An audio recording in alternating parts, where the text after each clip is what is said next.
Facebook. Oh, okay. It's going to be live on Facebook right now. Yep, Yes. right now. So here Uh, we are. Penny okay. Som and Amy Nelson are here live with Jane Elliott. Hi, Jane. Hi there. How are you? I'm doing okay. Last time we talked was George Floyd's murder, and you and I chatted, and we decided we got to get out here and start talking about what's going on. So I thought I'd give you a couple minutes to do an intro, and then Amy has some questions. Okay. Go right ahead. Amy, you got one you want to jump into? Well, actually, I think everybody knows who you are, but do you want to do a quick synopsis of your coming to fame event? You want me to do a quick synopsis or do you want Yes, Amy? please. Oh, well, yeah. I'm the infamous teacher who put her third grade students through an exercise in discrimination based on the color of their eyes the day after Martin Luther King Jr. was killed. And I have been well, I've not been very popular since that because all the white folks, they aren't white. All the melanemic folks say, you shouldn't do that to those poor little third grade children. How could you do such a thing? And I say to them, how could you do, and that was for one day. How could you do this to people of color in this country for all of your life and all of my life and all of my father and my grandfather, my great grandfather, and my great great grandfather's life? When do you think we should stop? You wanted me to stop after one day. We haven't stopped yet, and it's been 300 years. Yeah, thanks for that, Jane. I really appreciate it. And thanks for doing that and being bold back in the Well, hey, that wasn't boldness. I was desperate because Martin Luther King Jr. had been one of our heroes of the month in February. And now all of a sudden he's dead at the hands of an assassin. And people aren't angry. In fact, when I told the other two third grade teachers, after I started the exercise, I went down to the lunchroom, to the teacher's lounge at lunchtime, and I told them what was happening in my classroom. And the younger of those two, who was about 45, 50 years old at that time, said, I don't have know you have time for all that extra stuff. It's all I can do to teach reading, writing, and arithmetic. Well, she hadn't taught reading, writing, and arithmetic yet. She might as well have done the extra stuff. The other one was over 60 years old, had been molding young minds for over 30 years, and said the day after Martin Luther King Jr. was killed, I don't know why you're doing that. I thought it was about time somebody shot that son of a bitch. And Oh, there were 8 or 10 teachers in that room, and not one teacher frowned. Not one teacher said, Helen, how can you say such a thing? Every one of those teachers either smiled or laughed and nodded, which gave her the right to keep right on thinking that way. And I thought, okay, I was going to stop the exercise at noon. And then I heard the teachers' responses to that killing. And I thought, no, no, no, no child or anybody of any age will ever leave my presence with those attitudes unchallenged. I'm going to challenge these kids today. And when they go home tonight and their parents are talking about this killing, they're going to say, yeah, but we found out how it feels to be on the receiving end of this, Dad, and we don't want to listen to that anymore. And that's exactly what some of these kids did, especially the girls. They said to their fathers, you ought to stop talking that way because we went through that one day. I'm telling you, one day can make a difference. Amazing. Thanks wow. so much for sharing, Jane. Amy, you want to jump in with question? So that made me think of with all of the policies that are going in place to restrict teachers now and all of that, what can teachers do to combat it without losing their jobs? Well, let me tell you what they can do. I when I did my student teaching, the my critic teacher was a female who was the principal of the school in which she was teaching third grade. And that was during the communist scare.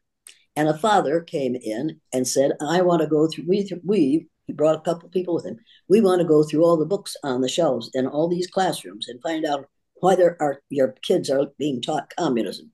She said, go ahead, go ahead. So these fools went through all the books on her shelves and all the others in the school. But when they got done going through hers, they put a bunch of books up on top of the bookshelf, and they said, now don't let the kids touch those. She said, thank you very much. And she ushered them to the door. She closed the door behind me. She said, now put those books back on the shelves and let's go to work. And that's exactly what we did. And what teachers need to do when somebody comes in and says, we're taking these banned books off your shelves. She needs to say, do you have a teaching certificate? Do you have a BA plus? Do you have an MA?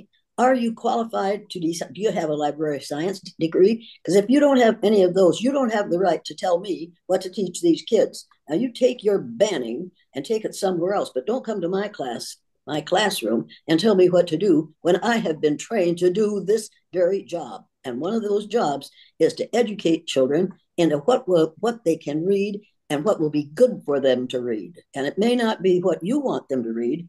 However, you aren't going to be around when they are ready to teach, because you're going to wear yourself out trying to keep other people from learning. You have no right to keep people from learning. This is an educational institution. This is an educational institution. A school is a place where you go to get educated. I'm an educator. The word educator comes from the root duc deuce, which means lead, the prefix e, which means out, the suffix ate, which means the act of, and the suffix or, which means one who does. An educator is one who is engaged in the act of leading people out of ignorance. And you can't do that if you let some ignorant parent come in and tell you what is acceptable for these kids to read or to learn.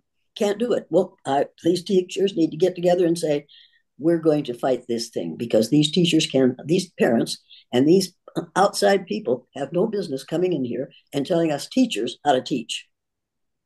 Does that make sense to you? Yeah. Well, and they need, and then what another thing they need to do, teachers need to go to every school board meeting.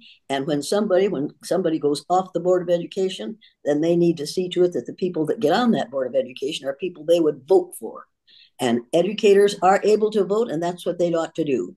They ought to teach their students how to vote. They ought to have an election every 3 or 4 months in a classroom, so that kids get in the habit of learning about the people who are running for something, and then get in the habit of voting. Because voting is nothing to kids until they're about 18. No, they should learn about it long before that. They should learn it. That's one of the things they should learn in elementary school, is how to vote. Mm-hmm. Yeah, so many young people I hear, it's just like, well, my vote's not going to matter. Every vote matters, and Yep. don't ever let them tell you that my vote's not going to matter, because if they've been doing it since third grade, they'll know that those when you start counting those votes, they're going to get excited, because whatever prize they're going after, they aren't going to get unless the larger number votes for it. So I want them to know that voting is very important and is powerful, and I want them to know that every voter has power. That's great. That's Thanks, Jane. Go ahead, Amy. yeah.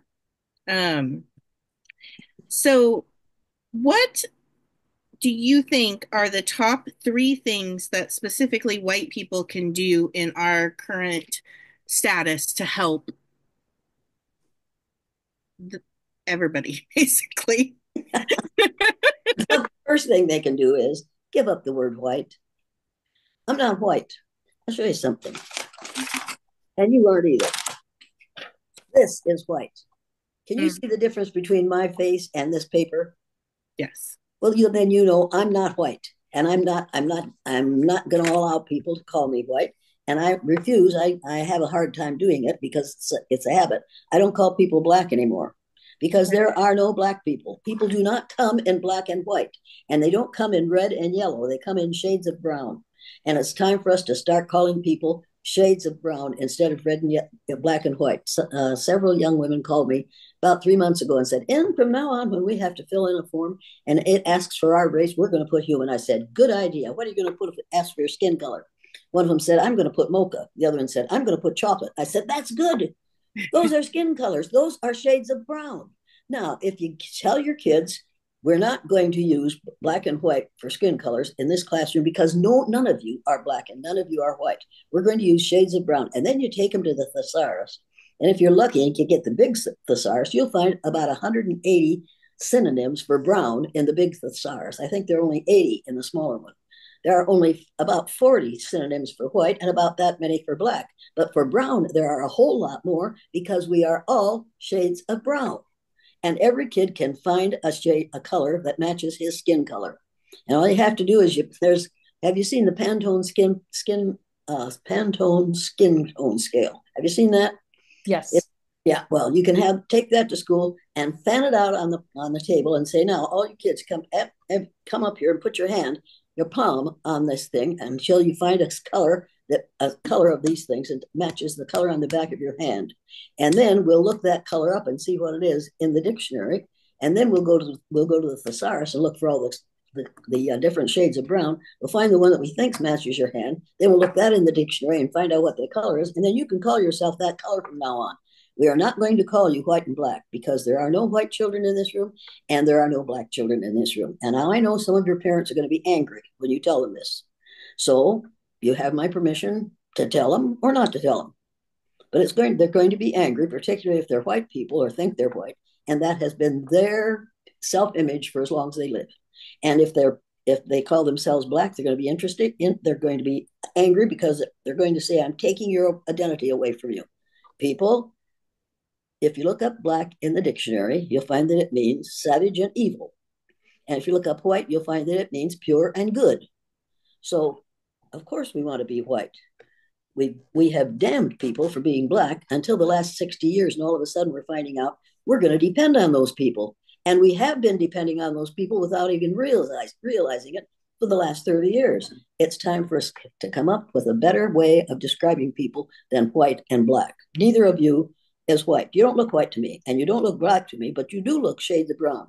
I was going to anyway, it doesn't matter. But I was riding with my great grandson sitting beside me in the back seat. They won't let me ride in the front because then they won't let me drive. Anyway, he's sitting there and he said, "Well, Grammy, you're white." I said, "No, I'm not white. And neither are you." And so I put something against my face. I said, "Does that look like?" Oh, no. Then I said, "I guess I'm not white." I said, "Then what color are you?" He said, "I'm I'm I'm tan." I said, "That's a good color because that's a shade of brown. You are tan.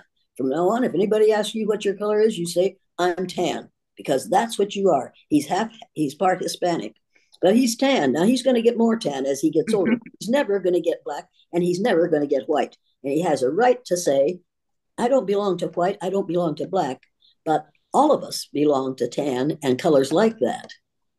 He's a shade of brown, and so are we all. And it's time for us to tell children that, because black and white separate us. We don't have to be separated by skin color unless we choose to be. Is this making any sense to you? Definitely. Okay. Do you have children? I do. What are you going to tell your children? How old are your children? Uh, 35 to 17. 35 to 17? Yes. Good Lord. Shut up, Jane. None of your business. But it did make me think of my two grandsons who are have Latin heritage in them, and they tell people right now that they're brown. Good But it for makes them. me think that maybe there's a more descriptive word for them than just brown. Well, look up, Yeah. go and find all the synonyms for brown and find one that you think matches them, and then go to the dictionary and read that color, what it is, and give them another synonym for brown. And I'm Yeah. so glad they're saying brown, because we're all brown. Every child that you teach and every child they go to school with is brown. And that's just, come on, if we could get rid of those two words, white and black. One is positive, one is negative. So the kids who are called black live down to it. Kids who are all white, called white, don't have to live up to it because they're okay. It has been used to divide us for 300 years, and that, by the gods of war, is long enough. Yeah, most Definitely. definitely. So what can we be doing, all of the human race right now?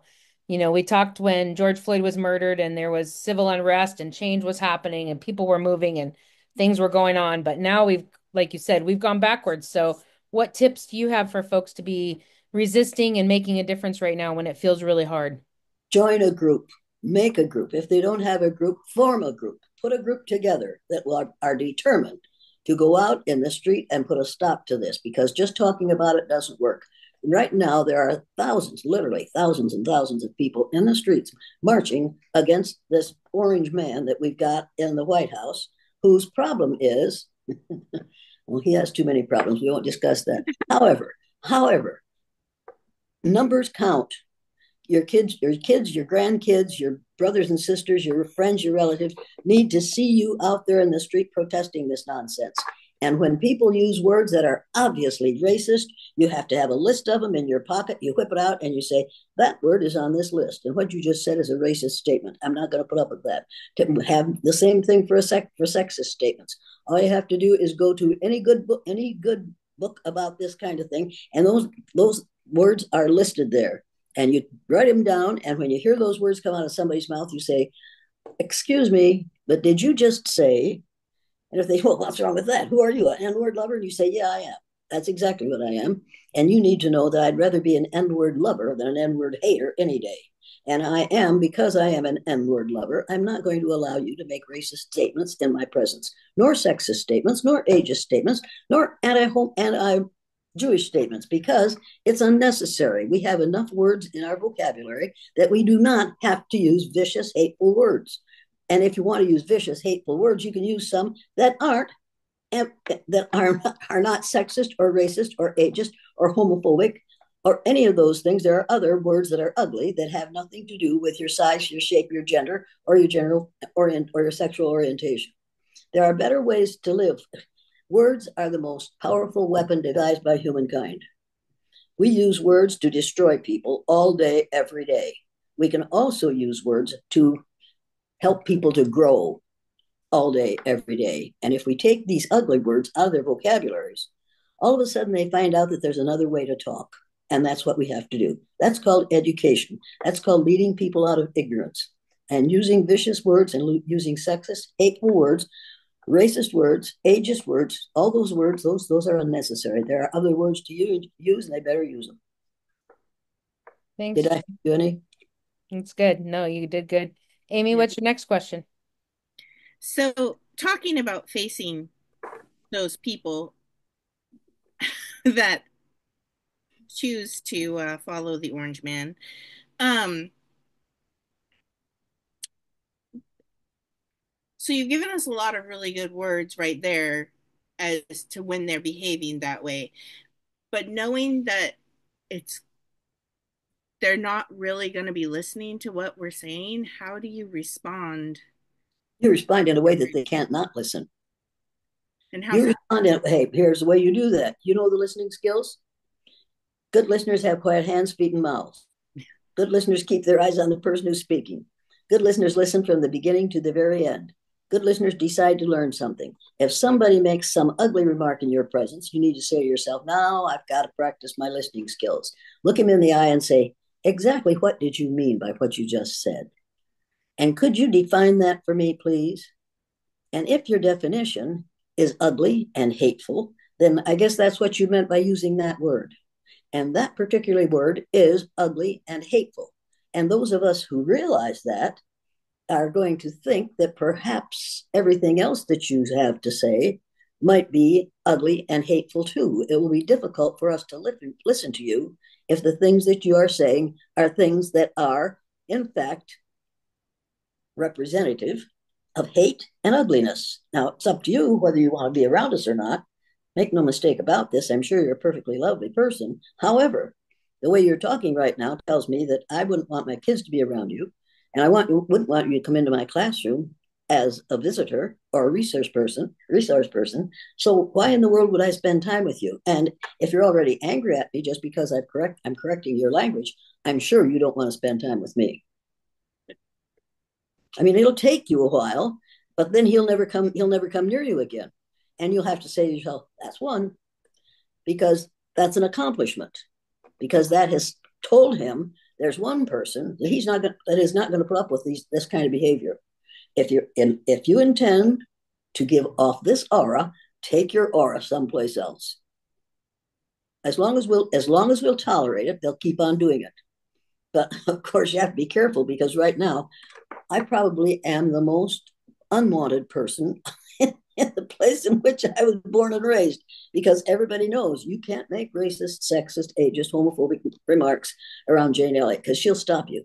And they are so dumb that they know those remarks are ugly, but they just can't stop themselves. So I say to myself, hey, better be alone than lonely in a crowd, because I don't need that, and neither does anybody else. That's something, and words are destructive, and you can make words constructive instead of destructive. Yes. Did I answer your question? Yes, that was wonderful. Well, it wasn't wonderful. Was it acceptable? Yes. Okay, all right. Did you learn anything? I did because What are the listening skills? I have trouble talking back to people. What are So the listening skills? that you listen quietly with your ears and you stay still. Quiet hands, feet, and mouths. Now you're thinking to yourself, why is she bothering with this? I know the listening skills. No, you don't know the listening skills, and you don't practice them. And I know you don't know them, and I know you're not practicing them. While I'm talking, you're thinking about what you're going to say next, or what your next question is going to be, or whether you want to smile or frown, or do I dare frown at this bitch now? Wait, bitch. Now you're going to have trouble with the word bitch. People call me bitch all the time. And now men call me bitch all the time, or they used to. And I say to them, thank you very much. I'm glad you recognize what I am. Nobody wants to be a bitch. I say, wait a minute. For me, bitch is an acronym for being in total control, honey. BITCH, being in total control, honey. Now, how many do you think maybe they'd quit calling you bitch if you tell them that? Oh, yeah, they will, because they call you that because they want to take your control away from you. So they call you a bitch, and that they think you're going to just melt and just, oh, I don't want to be called that. And you're going to say, thank you very much, fool. I didn't realize you knew that. And then they'll never call you that again. And neither will they call their wife that again, or their sister, or their aunt. Anyway, what was the question? We were just finishing with the listening skills. Oh, good listeners have quiet hands, feet, and mouths. If you're looking away while I'm talking, you aren't being a good listener. Number two, good listeners listen from the beginning to the very end. Just because I'm still talking doesn't mean you're done listening. Good listeners decide to learn. Good listeners decide to learn something. Good listeners keep their eyes on the person who's speaker, and good speaking and good listeners decide to learn something. If you have children or grandchildren, you have to put those into their heads so that when somebody comes to your house, even the salesman comes to your house, they know how to listen to that person, and they know how to learn something from what he, she, or it is saying. And so that when those folks leave, they'll say, boy, that kid really listens. And you'll say, yeah, you didn't say much. It was terribly important. But that isn't what's important. What's important is for him to see, for you to see him as a good listener. So you be more careful about what you put in his mouth, in his ears. What comes out of your mouth and is going into his ears, you'll be more careful about it if you know that he's a good listener and he's going to repeat it as you said it. Oh, yeah. 60% of what we learn comes to us through our ears. 60% of what we learn comes to us through our ears. So if you're a teacher or your kids have teachers and the teachers haven't taught them the listening skills, they have given them permission to learn a whole lot less. Great. Yeah. Thanks, I Jane. remember when the kids were little, the teachers had this whole song that they did about their ears, eyes, bodies. Yeah, ears. Yeah, but that is not. Mm. But you see, you can learn a whole lot if you're blind. Mm. You can learn a whole lot if you can't move your hands. You can learn a whole lot if you can't run. But if you can listen, you can learn 60% of what you hear. 60% of what you learn comes to you through your ears. Listening is one of the most absolutely important skills you can develop. And I'd have people come to my classroom, resource people, men wanting to sell books or whatever. They'd come in and my kids would go, and you haven't lived until you have 26 little third graders waiting, hanging on your every word. And as they'd leave, they'd say, I felt like why those kids listened every minute. It was just wonderful. I said, thank you very much. So I gave the kids a prize when the guys left because they did exactly what they had been taught to do, and they practiced their listening skills beautifully. Love that. That's Teachers, impressive. yeah, teachers don't listen. They do not. They do not model good listening skills for their kids. A kid will be talking, and the teacher will be looking at everything else and getting ready for the next. And the kid will be talking up a storm about something that he's interested in, and she's someplace else, but her body's there, but her mind's someplace else. And once kids learn the listening skills, then they can look at a teacher who's doing that and say, you aren't listening to me. And then the teacher gets really upset because how dare you? Well, if you come from Elliott's classroom and you don't know how to listen, my students will teach you how to listen. I love that. That's really awesome. So what do we do through the fear, Jane? What are you doing through all this craziness? I'm doing a lot of podcasts and I'm doing a lot of reading. Oh, God, I've read about 5 books in the last 2 weeks because we're in trouble. We're in a lot of trouble right now. And people have to realize what this fool is up into. And we are getting more and more racist in this country because we have a racist president and because we have a vice president who is equally racist, and somebody should take him out to the lake and hold his head under. Anyway, it's a mess. I read his book. What's the name of the Hillbilly Elegy? Have you read Hillbilly Elegy? He No, wrote it I've years not. ago. Don't read it. Okay. Don't read it. I mean, it's just what in the why would they? I read it because when I start one, I think I ought to finish it. I took the books in the other room to pack them into my luggage. So I can you wait just a minute while I get you? Because there are 4 books that every single human being on the face of the earth ought to read today. Okay, Okay. The get them. first the first one is On Tyranny. Have you read it?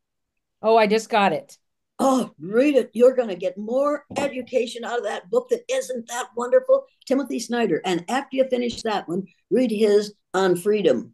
Okay. It's a, it's a lot thicker and a lot harder, but oh my God, you've got to read On Freedom. Just a minute, I've got to go look these up.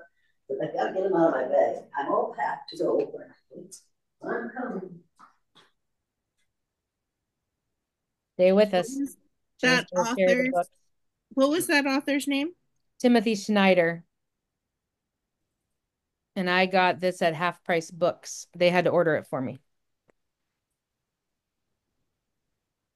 Okay. but I can And share it when I'm done too. he also did Oath on Freedom. On Freedom. So that's just a reminder why Jane's getting the other books. On Tyranny. I know a couple people on Facebook has recommended it. Janie Hinchin, Pierce County Council recommended it. And then he also wrote On Freedom. Okay, go ahead, Jane. On Tyranny is so good. And once you get into it, and it takes you maybe an hour. Yeah, Uh, it's a short read. yeah. Oh, Oh, okay. but you never forget it. And then you'll put somebody will make some stupid statement and say, just a minute, let me read something to you. And then you'll read one of his chapters. The chapters are 2 pages long. Here's his On Freedom. Just Okay. just wonderful. Oh, and here's something he says in I think it's On Freedom. He says, freedom of speech is not a fire hose of digital information. Freedom of speech is a fair flowing fountain, to borrow a phrase from Euripides. Its justification is of quality, not quantity. The qualities are truth and risk. Is that lovely? Oh, yeah, that's Yeah, great. I think that's beautiful. Then there's one in here where he practically says, you better do what Jane Elliott does. I'm the only one that would recognize that. But he says, try to put yourself in the other person's position. Before you judge somebody, imagine how it would feel to be in that position. And of course, that's what I think he's the one who said that. It might be the other guy. Have you read Anthea Butler's White Evangelical Racism? No, I just heard about it the other day. Get this book and read it. You will be so. Okay, maybe this is the one. This is Erasing History. Erasing History. Remarkable. Oh, here it is. The challenge is the more difficult one of bringing people to the point of understanding the objective historical and existing conditions of groups with whom they have had no personal life experience. Compassion presupposes the ability to take the role of the others in some particular subtle and informed way. Wow. Isn't that something? I read that and I put beside it BEBE for blue eyes, brown eyes. It's just, you have to, if anything, his solution, my father's vision of civic compassion was premised on rejecting the language of unity as too contaminated by propagandistic usage. If anything, his solution was the opposite, to engage respectively, to imaginatively stand in the place of others, to inhabit worlds that initially seem strange and even threatening, to acknowledge one's inability to be as wise, as generous, or as open and as pluralistic democracy requires. Wow. See, I think that's amazing. This book is just really, it's full of good stuff. And that's the Erasing History one. Erasing History Oh, by yes, I've Jason seen. Stanley. It is excellent. It's just full of really good stuff. And this one, oh my God, have you read White Women? No. It's Oh, on my list, but I haven't read it. everything you need to know about your own racism and how to do better. It will shock you right down to your socks because you think you're all right. After all, we know that those people, and then you think, oh my God, I'm thinking those people. This is just full of good stuff. Just we are crazy for pointing out that you just rolled your eyes at me in solidarity with judo. Judy, you'll be talking to somebody, and that somebody will make a really remark, and you'll roll your eyes, and then that person watching will think, "I guess I better not make that remark." But when we get done visiting, I'll tell that person that she rolled her eyes at that you were right. It's just the whole thing's funny. We are when we noted that all white people are racist, they became enraged. We are used to this, as it happens often at our actual dinners. Anytime you tell somebody, yeah, we're all racist, we white folks are all racist, they go bananas Yep. because they don't want to admit that they're racist. Because how often have you had someone say around you, when I see you, I don't see you black, to another person? Mm-hmm. Uh-huh. And what did the person who they said they didn't see black, what did that person do? They just shrugged it off. They just shrugged it off. And that's exactly what they shouldn't do. They should say to them, what do you do when you come to a stop sign? Well, what do you mean? Well, if you don't see color, you don't see my blackness. Maybe you don't see red, yellow, or green. I see those colors. Well, if it's all right to see those colors, why is it all right to see mine? Yeah. Every time you allow somebody to say, when I see you, I don't see you black, you're allowing that person to offend that person who is what he calls black. Yeah, And that's that's going along with racism. But you'll keep your friends that way. Money does not erase racism. But don't take it from us. Listen to Rhea Rahman, a young black woman who attended private school in Denver. You don't have time to hear that, but you got to get this book because it's full of that kind of statement that just knocks you right off your feet. Because we Uh-oh.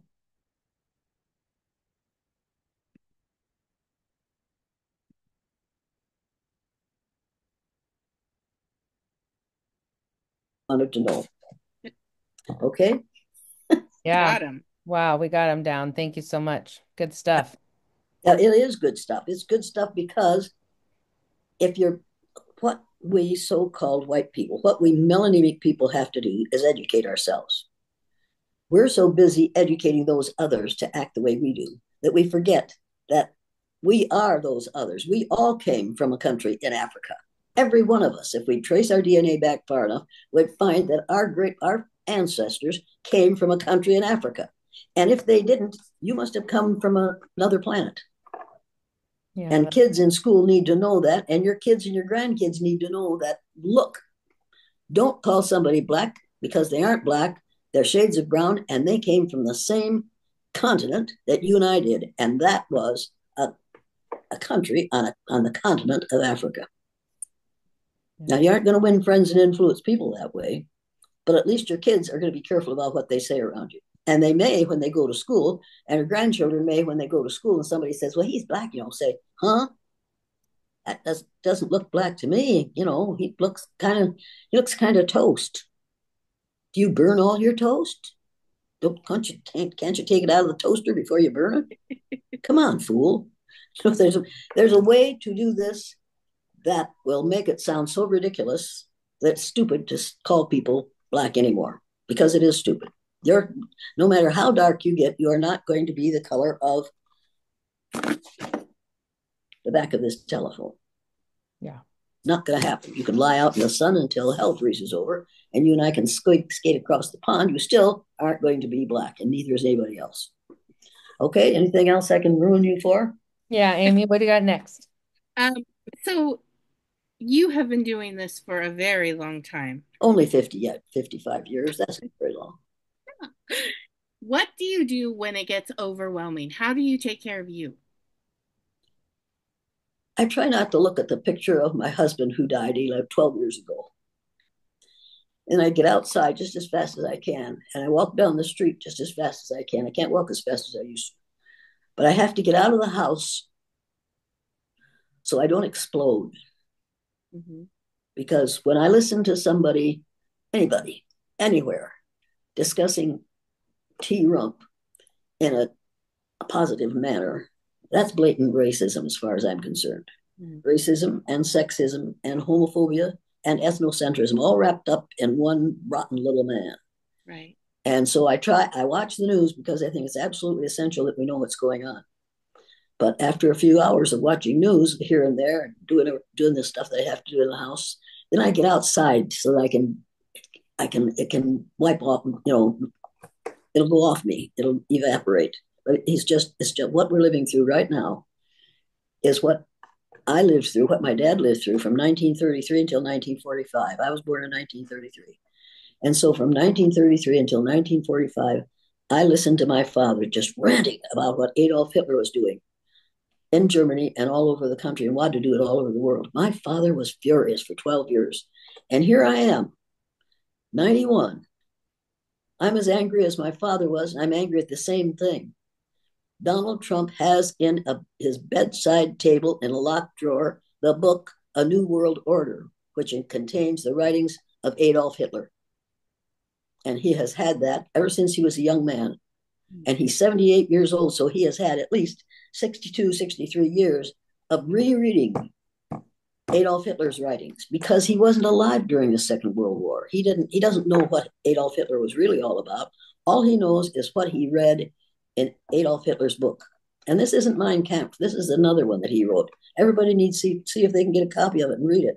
And then they'll recognize exactly what Donald Trump is saying. And what he's saying is, I want to be a dictator. And he said this last week, I want my military to be like Hitler's military. Oh, think about that. That is terrifying. Anyway, so I try not to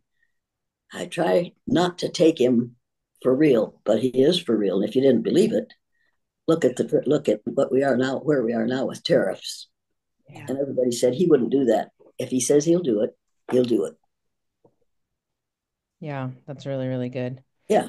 I think that all the promises that were made, he's broken many of them to the people that voted for him, but Mm-hmm. um, the hateful, the mean, hateful dictator stuff is happening before our eyes, and Yeah. we really got to stand up. I like the marches are great, but then I keep thinking, what are we disrupting? And how do we disrupt in bigger ways? How do we make it more powerful? You spend money.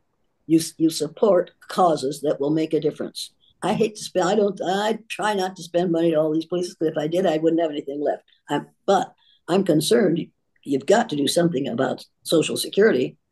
There are a whole bunch of us who are on Social Security, and that's going to be what we live on. That's what we planned for. That's what we decided we would do. And now here we are, and he's going to take it away. You need to realize that.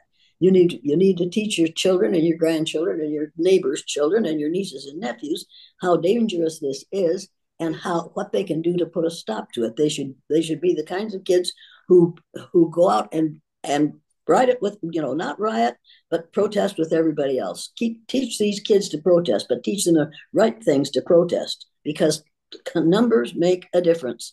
And the experiences that they have while they're protesting, they will remember, and those memories will stand them in good stead in the future. Because this isn't going to end this. We're going to have people like this, and if we don't protest this and spend money to do it, and if we don't read the right books and the right magazines, if we don't read the right editorials in the newspaper, and if we don't support the newspaper and don't support our local television stations, we're going to lose things like the local newspapers and the local television stations. So we've got to support not only the people who are running for government, for office, but also the people who are bringing us information.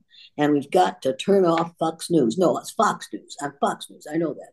But it's more like, anyway, we've got to turn off Fox News because what they are doing is totally, totally misrepresenting everything that comes out of their mouths. It's just absolutely ridiculous. People have to realize that. Yeah, that's great. Thank you. But Amy, read, people, read. There's a young man who writes, I don't know how old he is. I think now I'm beginning to realize he must be at least 24. But evidently he didn't do well in school. So now he's got a not very good job, but he's glad to have it. And he keeps telling me all these things that have happened in the past. Well, I already knew him. He's telling me about the Second World War. He's sending me long emails about the Second World War and how I'm sitting there thinking, I remember going out and picking off uh, gold. What are those milkweed pods of the milkweed plants? We had to pick them up and put them in a sack and take them to school because they used them to make life jackets during the Second World War. Now, I haven't told him that yet because if I do, he's going to be calling and saying, I've got some more milkweed pods for you, and I don't need them. I don't need a life jacket. But he is so into history that he isn't paying attention to the present. mm, And I know that those who forget the mistakes in the past are doomed to repeat them. But if you don't pay attention to what's going on in the present, you will repeat the mistakes of the past, whether you ever heard of them or not. So it's Oh, so have you seen the Peters projection map? No, I don't think so. Have you seen the Mercator projection map? No. Just a minute. I just have. Do you have another minute? Yeah. Yes. All right. I'm not going to run, but I'm going to go faster than I did before. Not much faster.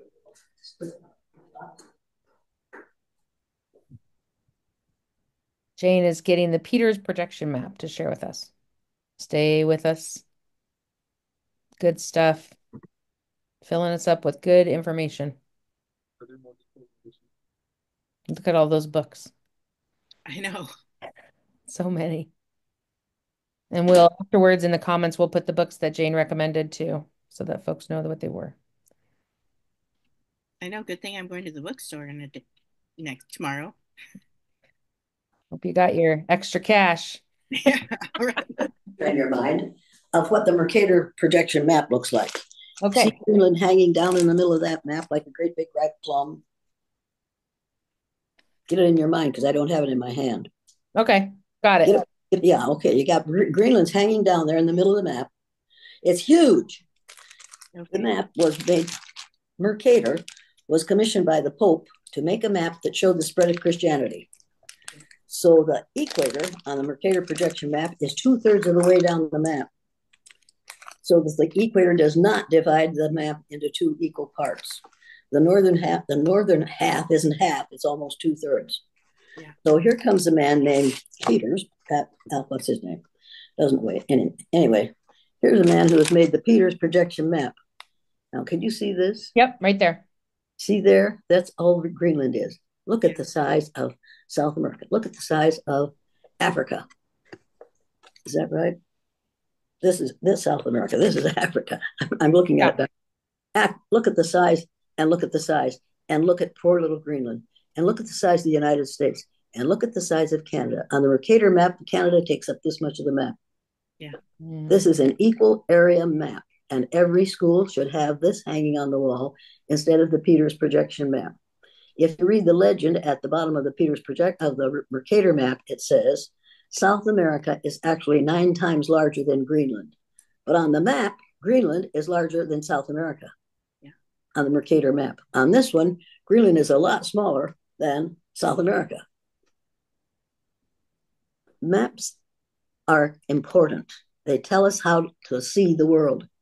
If you're using the Mercator map for how you see the world, you have no idea what it is you're talking about or thinking about or looking at. Everybody should have a copy of this. You want me to give you the address? Yes. Okay, it's capital O, capital D, capital T, maps.com. Perfect. And you ask the Peters projection map, a new world map, the Peters projection. Oh, here's another one, www.manywaystoseetheworld.org. Isn't that lovely? Mm-hmm. Yeah, this is one of the most important items you'll have in your classroom. Here's something else everybody needs to have. I'm not trying to sell you anything, you understand, because I don't sell maps, and I don't sell these, but I give it away. Somebody sent me a bunch of them. See what that says? We're all We're all. shades of brown. I love it. Yeah, and it's a sticker. Oh, nice. Those are Every great. yeah, every teacher should have these on her shirt when she goes to school in the morning. And the kids say, "Can we have one of those?" Then you say, "Yeah, I'll see to it that you get one." And then you find out where you get these. And I don't know where to tell you where you send them, but the person who made them has Jane Elliott 2024 on it. So you could take that off because that isn't important. But what is important is we're all one race. We're all shades of brown. I That's love that. beautiful. Isn't that wonderful? I'm taking them home with me to Iowa. I'm going to hand them out to everybody who doesn't want them. That's perfect. Absolutely perfect. You're going to Yeah. be a fool. You're going to be a fool. I will help you to learn better, whether Yeah. you like it or not. That's my job. That's Lead great. people out of ignorance, and this map can lead people out of ignorance. Any other questions? Amy, you got any final questions? Um, those were the ones that I mainly had. Great. All right. Jane, anything you want everybody to know? Yeah. What do they need to know today? What? What should they know today to get through? Well, what they should know today is what I did 55 years ago with my third graders in Riceville, Iowa, the day after Martin Luther King Jr. was killed. I did that exercise every year after that. And the third year that I did the exercise, it was filmed by ABC. And you've probably seen the film The Eye of the Storm. The kids that were in that film 57 years ago called me this summer and asked me if I would meet them in the Riceville school on a Sunday because that was on a Saturday because that was Riceville, Iowa's watermelon days. And I said, well, I'll meet you in the school, but not on Saturday because people don't like me in Riceville. How about Sunday in the school? Because nobody will know we're there. Okay, we'll do that. So 10 of those kids who were in that film came back to Riceville and we sat down in that school. We wandered around, then sat down and talked about what had happened to them. And the most amazing thing, Rex Kozak was sitting there. And after none of them were supposed to graduate from high school. They were all moderately to severely dyslexic. They were reading at the first grade level when they came into my room in third grade. And when the principal gave me that class roll out in the hall before school started, he said, Miss Elliott, these kids haven't learned to read yet. Nobody else has been able to teach them to read, neither will you. Do what you can with them, pass them on and get them out of here. They'll never amount to anything anyway. And I thought, well, you miserable. And I'd liked that man up till that point. And I thought, I don't believe this. So I went to the office and I looked through the cumulative files. And every one of those kids had high math scores and low reading and spelling scores. So I knew I was dealing with dyslexics and I started to laugh. And I laughed through that whole year because here I had these kids who weren't supposed to learn anything. And I had taken a 3-week course in how to teach the dyslexic to read. And I knew that I was going to be able to do that. And when they came in like timid little fawns into my classroom. And I said, your kids are afraid to be here, aren't you? They said, yeah, we everybody's told us and they used the B word. I said, I understand that. I realize that's what they call me, but you need to know, I'm going to teach you how to read. You can't read now, but after you've been here a month, you'll be reading a grade level higher than you are right now. And they looked at each other like, she is crazy. Everybody says she's crazy. They're right. See, she is. By the end of the month, they were reading a grade level higher than they were when they came in because I know how to teach dyslexic. At the end of the year, those kids their reading scores were up to the fourth grade level, and their independent reading scores for some of them were sixth grade level because they learned how to read and they learned how to. It was a dirty trick for the principal to do that because then they went into the next room, fourth grade, where the teachers had been told that they weren't very good students, they were going to have trouble. And here these kids were reading and spelling and doing the things that she had been told they weren't going to do. So then she had to treat them in a whole different way. She was used to teaching kids who you have to be careful of them. You didn't have to be careful of my third graders. Once they get out of my third grade class, if they had lived through that, if they survived, they could do anything, and they really could. It was just wonderful. But at this reunion, this one who had become an educator for several years until about 3 years ago, and then he left the profession to make money, and he sat there and said, "What you did was, Mrs. Elliott, you taught us the truth." And I thought, now if I just had that on tape, because that's all I taught him was don't let other people tell you what you are. Don't let other people define you. You define yourself and you let other people define themselves. You define yourself by what you know you can do. And what you have the brains to do is be good reading. One of those kids became a lawyer. So I didn't succeed with all of them. He's just a damn lawyer, but I did the best I could. He's a good lawyer. I'm sure he's a good lawyer because he's a good kid. He's a good kid. He's a good man. He's in his 60s.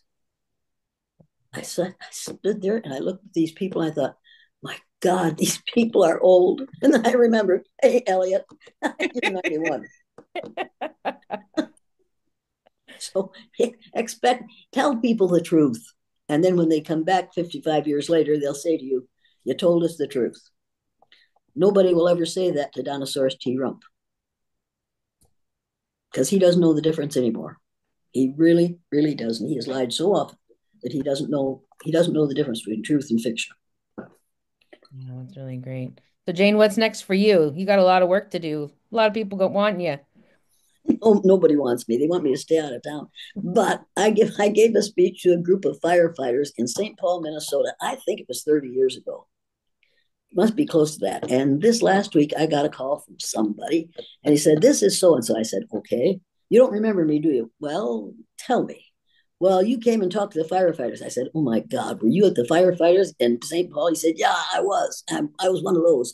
He said, "We're having a conference and we want you to come and talk to us." I said, "Are you kidding me?" He said, "No, no. Everybody says, get that Elliott woman up here." I said, are they going to hurt me? Is that what they want to get even?" "No." He said, "No." He said, "You can't imagine how much we changed, how much that fire department changed after you put us through that exercise and you talked to us and you told us what was going on." He said, it changed us. He said, it changed the way we see our world. He said, we want you to come back. And I said, you realize that I'm 91 years old. He said, no. I thought you'd tell me. Think.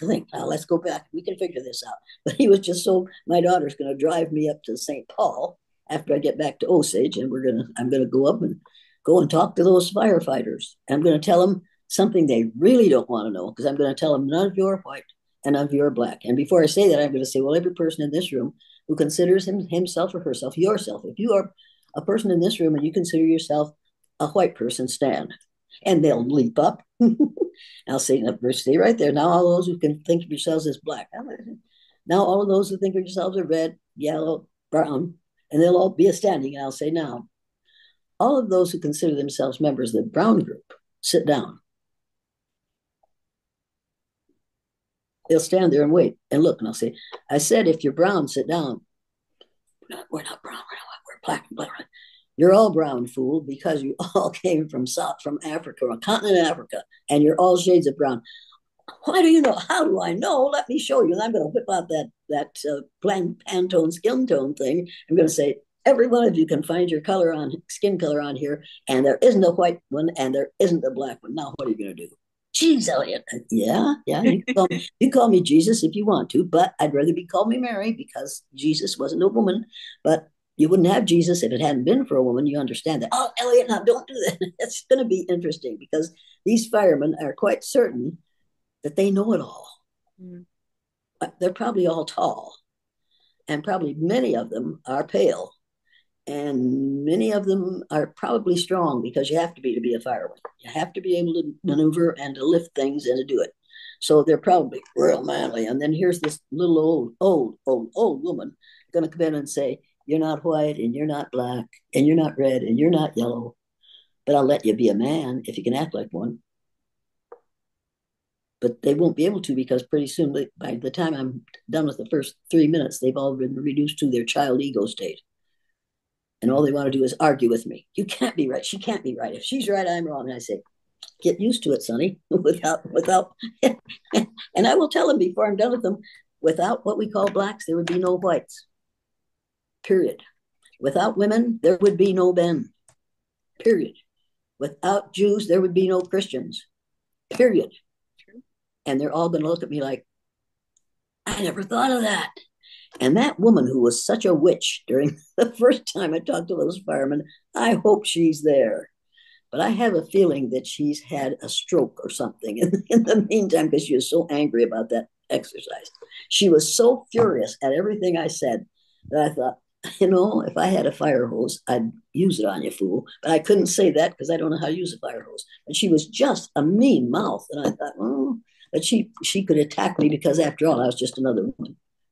Well, I happen to think that without us, there'd be no them. And I happen to think that the first human being on Earth was undoubtedly a female. We are told that it was a male. But if it had been a male, there would never be any more humans on Earth. It had to be a female. And then some man will say, you couldn't get pregnant without a man. Oh, I'm going to teach you something about that. You can put two female mammal cells, egg cells, together in a petri dish, break down the cell wall, combine the two cells, and come up with another female mammal, female human being. They've done it with dogs and cats and sheep and all kinds of mammals. And you could do it with people, and that's probably how the human race began. And you have to remember, if that's how the human race began, then a man is a result of mutation of the genes. So when you're arguing with a man, remember you're talking to a mutant. And don't. And when he says you couldn't have, yes, I could have many women if I wanted to. I could have had all girls if I had wanted to leave my husband out of the situation. But I really wanted, I wanted two of each, and that's what I got. But if I had wanted nothing but girls, I know how I could have done that. So you guys better be careful. We could have a whole society of Amazons. Right. And we could. And we could just keep some of those men around for fun. Some of them are really fun. Damn. So true. There's something about a man that just can't be beat. You can beat him, but you can't be beat. Damn. Oh well, we'll talk about something else. This is Well, once you've had one for 60 years, being without it is really, really difficult. And anyway, you don't want me to say any more, do you? No, you don't. That's enough of this stuff.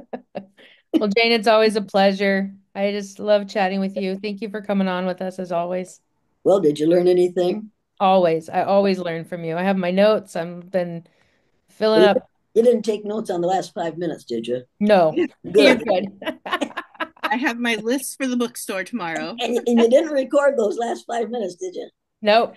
Oh, good thinking, good thinking. Because if you had, I would have to scream and yell and tell people that you're crooks and liars and that you're all related to Dinosaurus T. Rump.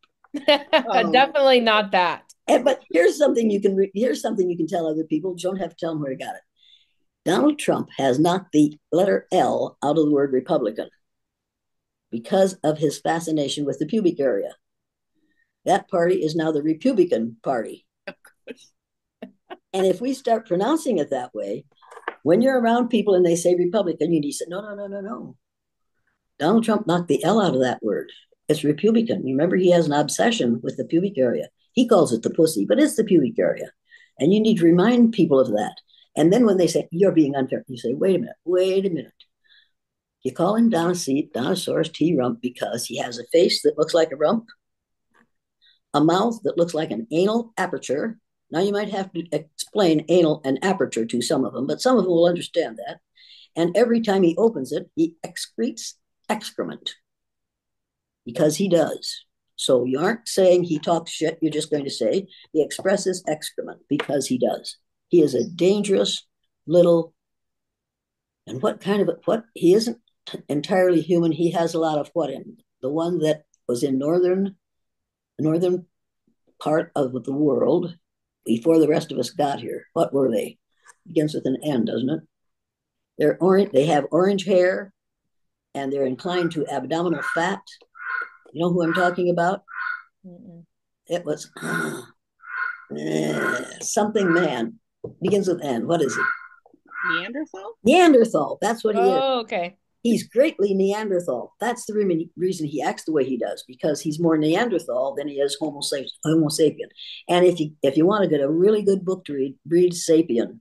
Mm. And the author's name is Noel Hatari, I think. Get the book Sapien, Sapien. It is absolutely explains the whole thing to you. And if you haven't read The Myth of Race by Robert Wald Sussman, get The Myth of Race by Robert Wald Sussman. If you don't want to read the whole thing, just read the first chapter and the last page of the last chapter.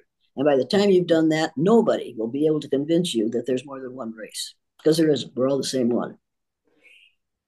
Great. Okay. Okay, we got it, Jane. Thank you Uh, so much. oh, wait. One Yeah, more. go ahead. I'm sorry. It's your No, fault. you don't have to be sorry.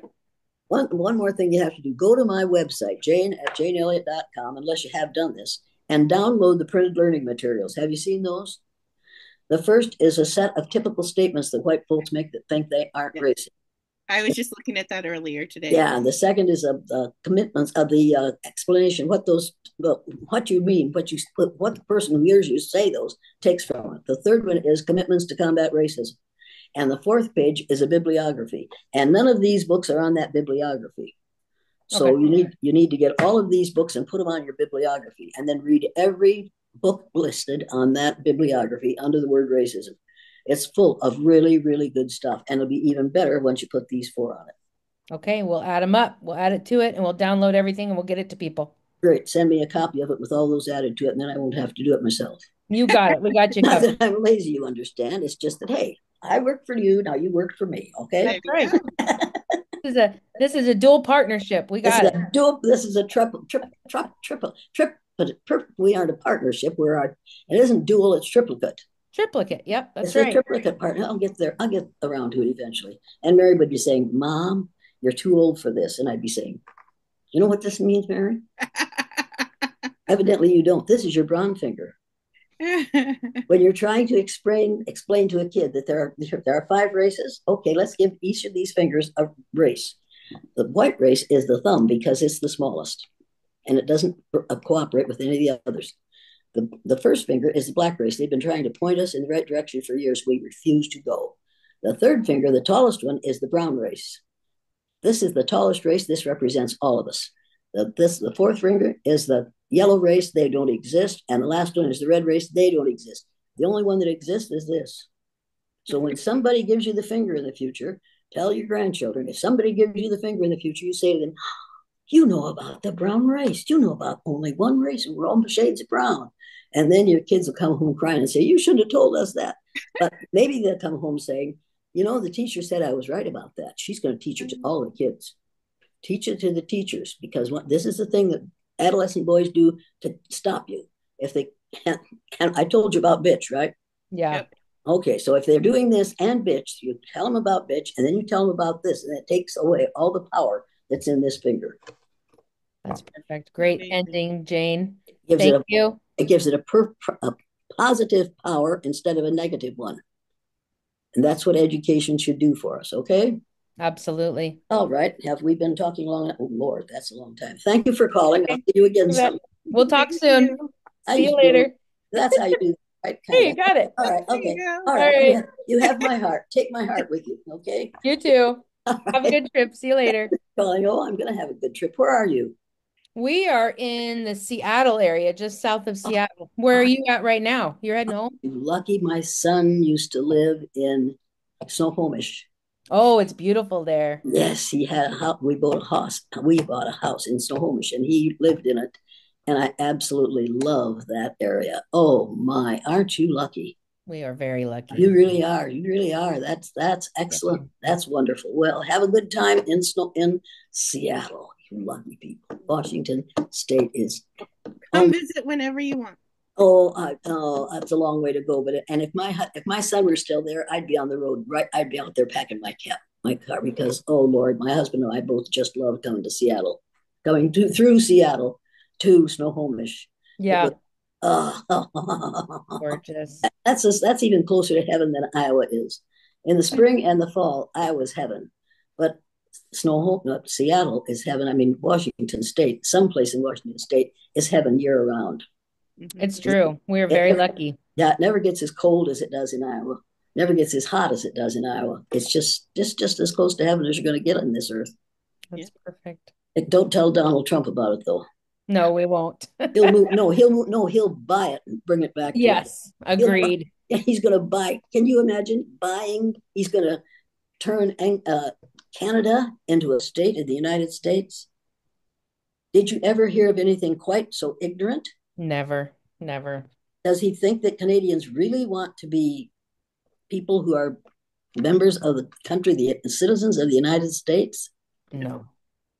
They might want to if he wasn't the president, Right, exactly. but he is. Oh, anyway, okay, goodbye. I'll see you another time. Sounds good. Bye, Jane. See you Bye. later. We got this done. I'm so proud of us. Thank you for calling. Me too. Thank you. See you Thank later. you. Bye now. Bye.